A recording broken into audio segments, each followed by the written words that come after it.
சிலர் திமுக போல் வெற்றி பெறுவோம் என பகல் கனவு காணுகின்றனர். வாக்காளர் பட்டியல் சிறப்பு திருத்தம் மூலம் திமுகவை வீழ்த்த நினைக்கின்றனர். கொள்கை ரீதியாக திமுகவை வீழ்த்த முடியாதால் தேர்தல் கமிஷன் மூலம் வீழ்த்த முயற்சி நடக்குதுன்னு சொல்லி ஒரு பக்கம் திமுகவை அழிக்க சிலர் நினைக்கிறார்கள். ஆமா, நீங்க கலைஞருக்கு ஸ்டாலினுக்கு சண்டை வந்து வச்சுக்கீங்க. கலைஞர் பேசுவார், திமுகவை யாராலும் அழிக்க முடியாது. ஆமா, யாராலும் அழிக்க முடியாது, உங்க ஆளுங்களால தான் முடியும், வெளியே உதயநிதி வானளவுல பொழுந்துட்டார். விளையாட்டு துறையிலே அவர் வந்து சொன்னாருங்க, விளையாட்டு துறையில அவர் வந்து இந்த அளவுக்கு நான் வந்து நானே என் துறையை எடுத்துக்கொள்ளமாலாமா அப்படின்னா, அதோட அவர் உதயநிதி நினைச்சுக்காப்புல, அதோட அந்த துறையை என்கிட்ட குத்துட்டீங்கன்னா ஒன்றும் நல்லா இருக்கும்ல அப்படின்னு அவர் நினைச்சுக்காரு. இல்லப்பா, விஜய் சொல்ற மாதிரி மன்னராட்சிங்கிற கணக்குலதான் இப்போ வரைக்கும் நடந்துகிட்டு இருக்கு. முடிசூட்டி வேற என்ன மன்னராட்சின்றது விஜய் சொல்லுங்க. இல்ல, நான் விமர்சனம் சொல்றேன். நம்ம இவர் சொன்னாரு, அதை ஒரிஜினல் சொல்லி அதை விஜய் பிடிச்சிக்கிட்டாரு. அதனால மன்னராட்சின்றது அந்த மன்னராட்சிக்கு தானே நீங்க உட்காந்து முட்டு குத்துன்னு அங்க தொத்தி விட்டு எம்பி சீட்டு கொடுத்து இங்க வந்துக்கிறீங்க. அதுதான் அவர் பாவ மன்னிப்பு கேட்டு. அது எப்படி நீங்க வந்து நீங்க கேட்டீங்கன்னா அப்ப நாளைக்கு விஜய் இருந்து போயிட்டு நான் பாவ மன்னிப்பு கேட்டுக்கிறேன்னு வரா, அதையும் கேட்டுக்கணுமா? இதெல்லாம் கதையா இருக்குது.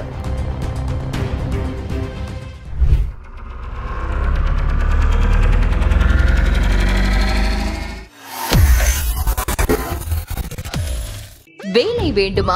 ப்ளூ ஓஷன் இருக்கிறது. 10th 12th டிப்ளமோ டிகிரி படித்தவர்களுக்கு உணவு, தங்குமிடம், இஎஸ்ஐ, PF இன்சூரன்ஸ் உள்ளிட்ட சலுகைகளுடன் அனுபவத்திற்கேற்ற நல்ல சம்பளம் 15,000 முதல் 30,000 வரை. பெண்களுக்கு முன்னுரிமை. 2,000க்கும் மேற்பட்ட வேலை வாய்ப்புகள் உள்ளன. இப்போதே தொடர்பு கொள்ளுங்கள். Blue ocean.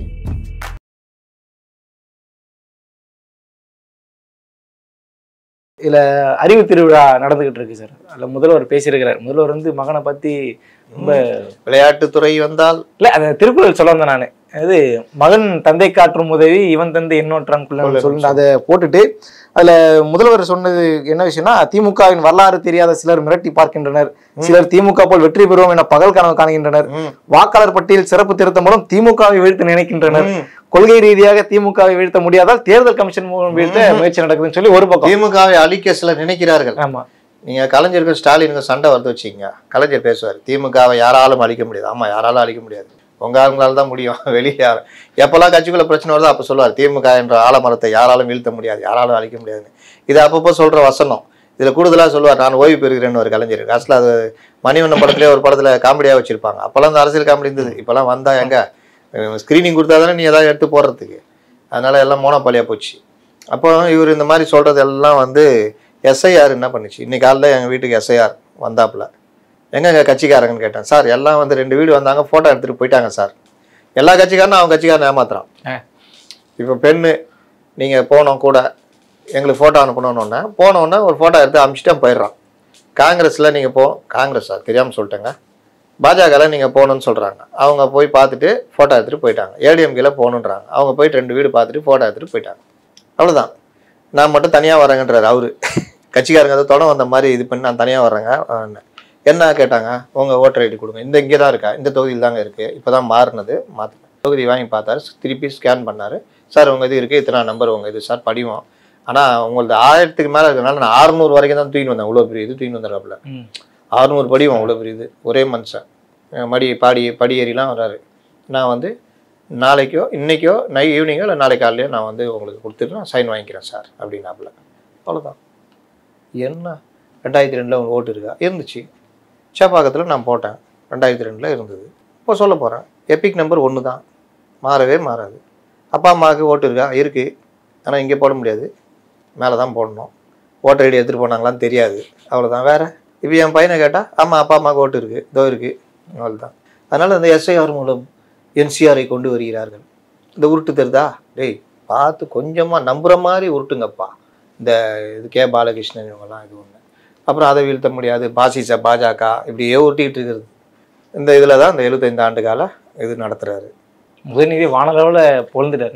விளையாட்டுத்துறையிலே அவர் வந்து சொன்னாருங்க, விளையாட்டுத்துறையில் அவர் வந்து இந்த அளவுக்கு நான் வந்து நானே என் துறையை எடுத்துக்கொள்ளமாலாமா அப்படின்னா, அதோட அவர் உதயநிதி நினச்சிக்காப்புல, அதோட அந்த துறையை என்கிட்ட குத்துட்டீங்கன்னா ஒன்றும் நல்லா இருக்கும்ல அப்படின்னு அவர் நினச்சிக்குவார். அதனால் இல்லை இன்னொன்று சொல்லிடுறேன். கூடுதலாக நம்ம பொதுச் செயலாளர் துரைமுருகன் அவர் சொல்லியிருந்தாரு, ராஜராஜ சோழனுக்கு காந்தலூர் சாலை வரையில் ஆட்சி இருந்தது, ஆனால் அவருடைய மகன் ராஜேந்திரன் இப்போதுள்ள தாய்லாந்து வரையில் ஆட்சியை நிறுவி காட்டியவன். ஒரு நாள் உதயநிதி ராஜேந்திர சோழன் போல வாழ்வான் என்பதை எழுதி வைத்துக் கொள்ளுங்கள், இது என்னுடைய அரசியல் கணக்குன்னு பேசியிருக்காரு. அதாவது ஏதாவது துறை எக்ஸ்ட்ரா தேவைப்படுது போல. அது சீட்டு வேற கொடுக்க மாட்டேன்றாங்க. இப்போ தம்பிக்கு வேற சீட்டை கொடுத்துட்டாங்க, கதிரானந்துக்கு. மாவட்ட பொறுப்பாளர் கொடுத்துருக்காங்க. இதெல்லாம் நன்றி கடன் நாட்ட வேணாமா? பொதுவாக இவர்களுக்கு என்னன்னா தஞ்சை அப்படின்றதுனால இவங்க தாத்தாக்கே அந்த எண்ணம், தன்னை சோழ மன்னர் பரம்பரையாக நினச்சிக்கிட்டு கிரீடம் வச்சுக்கிட்டு ஊர்வலம்லாம் வந்தார். அப்போ எம்ஜிஆர் சிவாஜி இவங்கெல்லாம் கூட அந்த வேலையெல்லாம் பண்ணாங்க. அவருக்கு அமெரிக்கா போயிட்டு வந்தார். ஏன் போயிட்டு வந்தார், எதுக்கு போயிட்டு வந்தால் தெரியாது. கோட்டு சூட்டு வாங்கி மாட்டு போயிட்டு வந்தார். உடனே ஒரு பெரிய வரவேற்புலாம் கொடுத்து ஏர்போர்ட்லேருந்து கூட்டுலாம் வந்தாங்க. ரத்தம் வச்சுலாம் அந்த மாதிரி. தஞ்சாவூருக்கு போனாலும் பூண்டி கலைவாணன் அவங்க அண்ணன் இருந்தார், அவரெல்லாம் இந்த மாதிரி ரதம் ஓட்டுறது இந்த வேலையெல்லாம். இப்போ கூட இவர் ஓட்டினார்ல ரதம், உதயநிதி வச்சுக்கிட்டு. அப்போ இவர்களுக்கு எல்லாம் என்னன்னா, இவர்கள் வந்தது சாதாரண மக்களுக்காக, அடித்தட்டு மக்களுக்காக. ராஜாக்கள் மன்னர்கள்னால நிலப்பிரபுத்துவம், அந்த நிலப்பிரபுத்துவத்துக்கு எதிராக இவர்கள் பாட்டாளி மக்களுக்காக போராடி வந்தோன்னு காமிச்சிக்கிட்டாங்க. கருப்பு சிவப்பு நீலம் இருக்குன்றாரு, சிகப்புனால அதுதான். இப்படி போராடி வந்தவர்கள் சீமான்கள், கோமான்கள், மன்னர்கள் இப்படி எதிர்த்து வந்தாங்க. இப்படி வந்தவர் அவர் தன்னை சோழ பரம்பரையாக இருந்தார். அதனால தான் அமாவாசை இது சொல்ல அமாவாசைன்னு இல்லை சோழர் பரம்பரையிலிருந்து இந்த கிண்டல்லாம் இவருக்கு அடிச்சது. அப்போ மதிமுக அவர் மணிவண்ணன் இவங்களுக்கு அடிச்ச கிண்டல் அது. சோழர் பரம்பரையிலிருந்து ஒரு எம்எல்ஏ இருந்தாங்கல்ல அதெல்லாம். ஏன்னா அது வரைக்கும் அமாவாசை இருந்துட்டு அப்புறமா சோழ மன்னன் சொல்லிவான்ல, அந்த மாதிரி இது பண்ணால் கிண்டல் அடிச்சது. இப்போ ராஜேந்திர சோழன் கிடையாது. இப்போ ராஜராஜன் ராஜேந்திர சோழன்லாம் இப்போ இவங்க வந்துட்டாங்க. ஏன்னா அவரை மறந்துட்டாங்க. இப்போ இவர் இந்த இதை எடுத்து போட்டு ஒரு பிட்டை போட்டிருக்காரு. இதன் மூலம் என்ன சொல்ல வருகிறார் என்றால், இந்த கட்சி குடும்ப கட்சி, மன்னர் பரம்பரை. மன்னர் போனோன்னா இளவரசர், இளவரசர் போனோன்னா அதற்கு கீழே இருக்கிற பட்டத்து அடுத்து பட்டம் சூடப்படும். அதானே இப்படி அர்த்தம் தானே? இப்போ கிட்டத்தட்ட மன்னராட்சி மாதிரி தான். வேற என்னங்க, அந்த மன்னர் இருந்தாரு. ராஜராஜனுடைய அப்பா பெருசா இது கிடையாது. அப்புறம் ராஜராஜன், ராஜேந்திர சோழன், அது கீழே அடுத்த ஒரு மன்னர் வந்தார், அவர் மகன். இப்படிதானே இதனோட தொடர்ச்சி. இப்போ கலைஞர் அனபாய சோழன் வந்து இவரு நம்ம அன்பில் மகேஷ் சாளுக்கிய மன்னர்களுக்கு இது பண்ணி கூட வந்து இருந்தவர். அவன் இப்போ அவர் கண்டிஷன் அமைச்சருக்கு கிண்டல் பண்றவர் தான் அனபாய சோழன். கண்டிஷன் அமைச்சர் தான் அனபாய சோழன். ஏன்னா அவங்க ஃபேமிலியோட ஒட்டிட்டு இருப்பாரு. ஆனா இவர் குடும்பத்தை சேர்ந்தவர் இல்லை, வேற ஒரு குடும்பத்தை சேர்ந்தவர். இவருடைய தளபதியா இருக்காரு. அனபாய சோழன் அப்படிதான் வருவார், ராஜேந்திர சோழனுடைய தளபதி. அந்த படத்துல வரான்ல அந்த இவன் பொன்னியின் செல்வன். பொன்னியின் செல்வன் கதை, பொன்னியின் செல்வன்ல அனபாய சோழன் வருவார்ல, அது இது அந்த கேரக்டர் தளபதியா இருக்காரு. இல்லப்பா விஜய் சொல்ற மாதிரி மன்னராட்சிங்கிற கணக்குல தான் இப்போ வரைக்கும் நடந்துகிட்டு இருக்கு. முடிசூடி வேற என்ன மன்னராட்சின்றது விஜய் சொல்லுங்க. இல்ல நான் விமர்சனம் சொல்றேன். நம்ம இவர் சொன்னாரு ஆதவர்ஜுனா சொல்லி அதை விஜய் பிடிச்சிக்கிட்டாரு. அதனால மன்னராட்சின்றது அந்த மன்னராட்சிக்கு தானே நீங்க உட்காந்து முட்டு குத்துன்னு அங்கே தொத்தி விட்டு எம்பி சீட்டு கொடுத்து தான் இங்க வந்துக்கிறீங்க. அதுதான் அவர் பாவ மன்னிப்பு கேட்டுக்கிறாரு சார். அது எப்படி நீங்க வந்து நீங்க கேட்டீங்கன்னா அப்ப நாளைக்கு விஜய்ட்டு இருந்து போயிட்டு நான் பாவ மன்னிப்பு கேட்டுக்கிறேன்னு வரா, அதையும் கேட்டுக்கணுமா? இதெல்லாம் கதையா இருக்குது. நீங்க உங்க இஷ்டத்துக்கு பண்ணதுலாம் பாவ மன்னிப்பு கேட்டீங்கன்னா நாங்க ஏத்துக்கணுமா? நாளைக்கு வேற கட்சிக்கு போயிட்டு விஜய் கூட இருந்தது பாவ மன்னிப்பு கேட்டுக்கிறேன்னுவீங்களா? நடுவில் ஒரு பாவ மன்னிப்பை விட்டீங்க. இது விசிகா சார், அவங்க இப்ப எங்க இருக்காங்கன்னே தெரியலையே சார். அவங்க யாரு? விசிகாங்கிற ஒரு கட்சி எங்க இருக்குன்னு தெரியல சார். வருவாருங்க, இன்னைக்கு கூட மேடையில கூப்பிட்டு சால்வெல்லாம் போத்துனாங்கல்ல. ஆமா சார், இந்த மாதிரி நிகழ்ச்சியில பாக்குறோம் சார். அதை தாண்டி அவர் பார்க்க முடியல. அந்த எப்போதெல்லாம் அட்வொகேட் பிரச்சனைக்கு பிறகு அதுக்கு பிறகு அவர் பெருசா எந்த இடத்துமே அட்வொகேட் பிரச்சனையிலேயே அவர் தப்பா பேசி ரொம்ப ஸ்கிரால் பண்ணி ரொம்ப இதாகி போயிட்டாரு.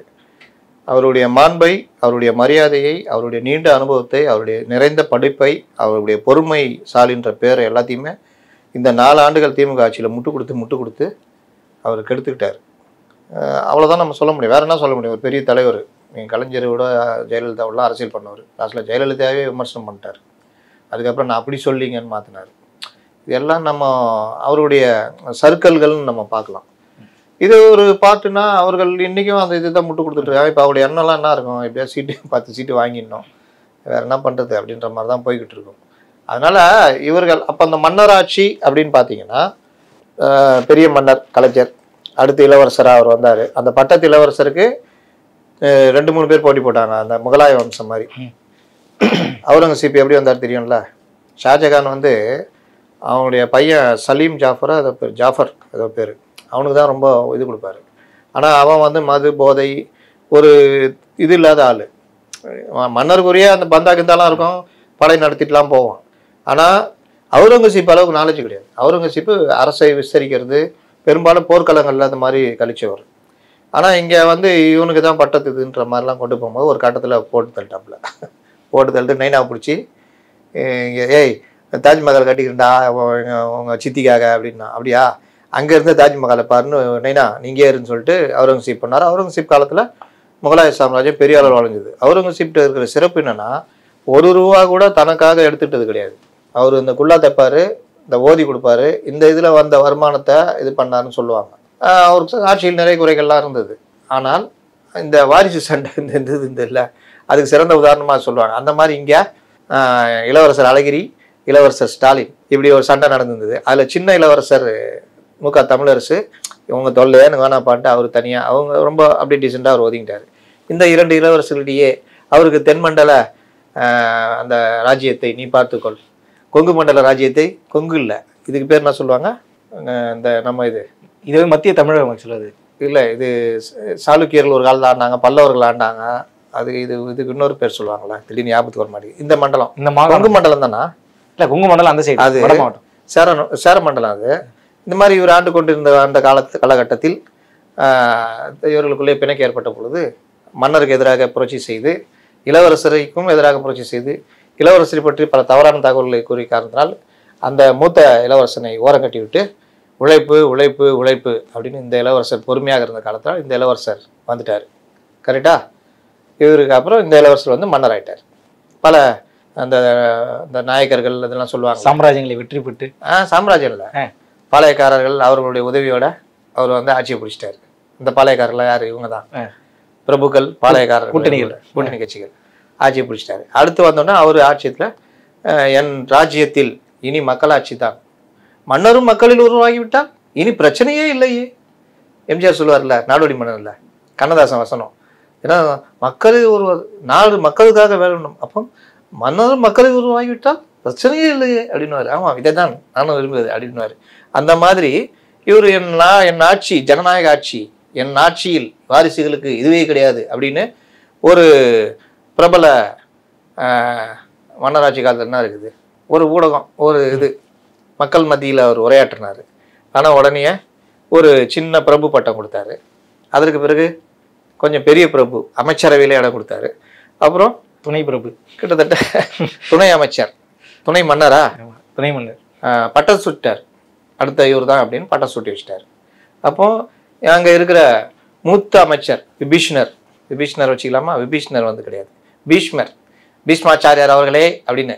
அந்த பீஷ்மாச்சாரியார் என்ன சொல்றாரு, அடுத்து மன்னருக்கு பிறகு இவர்தான் ராஜராஜனுக்கு பிறகு ராஜேந்திர சோழனாக தன் படை வலிமை மூலம் சாம்ராஜ்யத்தை விரிவுபடுத்துவார், இன்றே சொல்லுகிறேன், எழுதி வைத்துக் கொள்ளுங்கள் அப்படின்னு அவர் சொல்றாரு. ஆகா, சிறப்பாக சொன்னீர் பீஷ்மாச்சாரியார் அவர்களே, உங்களை அம்பு படுக்கையில் படுக்க வைக்கிறோம் அப்படின்ட்டு இப்படி போய்கிட்டு இருக்குது. என்ன பண்றது? மீண்டும் ஆக்சுவலா கேமராமேனே ஒரு பெரிய டிராமா ஆர்டிஸ்ட் அவரு சிரிக்கிறாரு நீங்க சொல்லலாம் பார்த்துட்டு.